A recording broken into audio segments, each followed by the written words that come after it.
honestly, it's amazing. Like you can tell how much time and work you put into studying this industry and how it all comes together.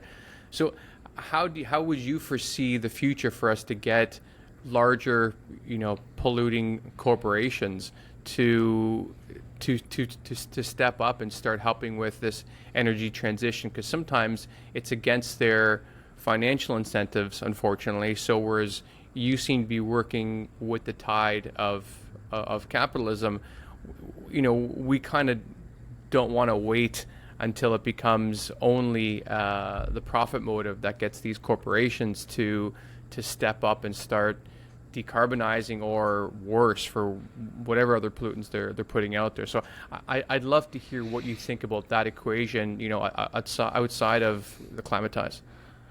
Yeah, definitely. So there's a couple points here. So I know it's a bit cliche, but people vote with their wallets. And so ultimately where people are spending their money and the brands that they go to support very much impacts the decisions that those brands take. And so I would say, fast fashion is one sector that is very destructive in terms of, The worst.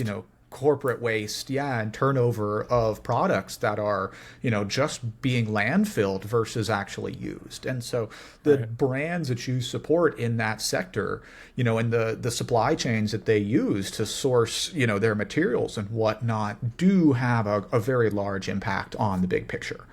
And then one step back as well, we are in a new phase of the energy transition in which previously it was what I called green red.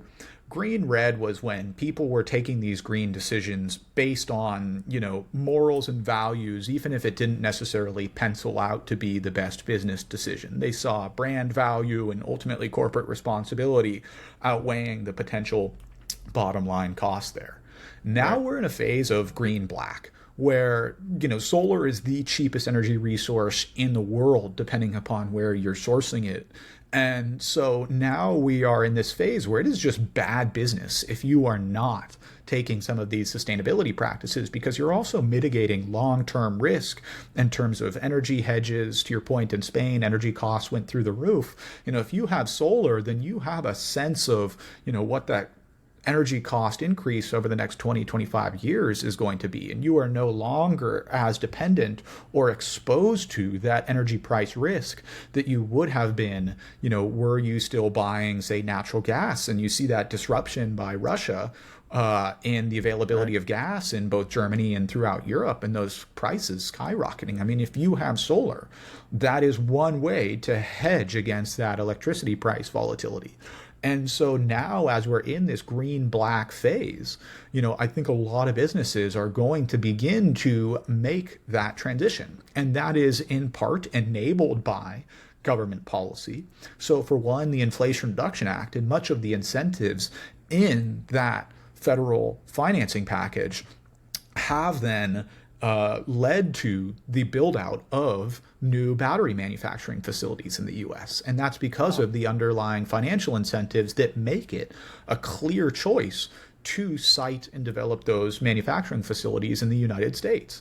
I had a chance to meet Energy Secretary Jennifer Granholm in January, and in her speech, she talked about how the US has 39 new battery manufacturing facilities in development after the passage of the Inflation Reduction Act, because those incentives are so Wow. juicy to those manufacturers. And so, that's kind of the carrots.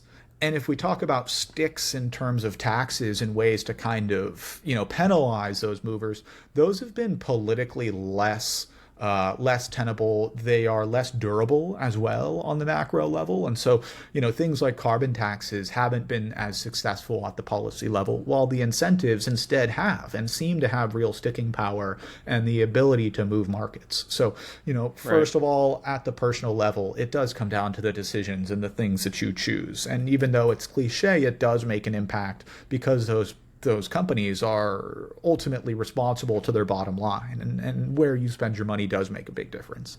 And then as we Right. look at federal policy laying the groundwork, it is now the foundation to enable this energy transition, because, the work that we're doing today and, building this new manufacturing capacity is going to pay dividends in 5 years, when all of a sudden we're able to manufacture twice as many batteries, and, those supply chains are more developed, and the production is closer to ultimately the final endpoint of usage. So all of this is a virtuous flywheel in which every little decision and impact does really play into the larger momentum of this transition.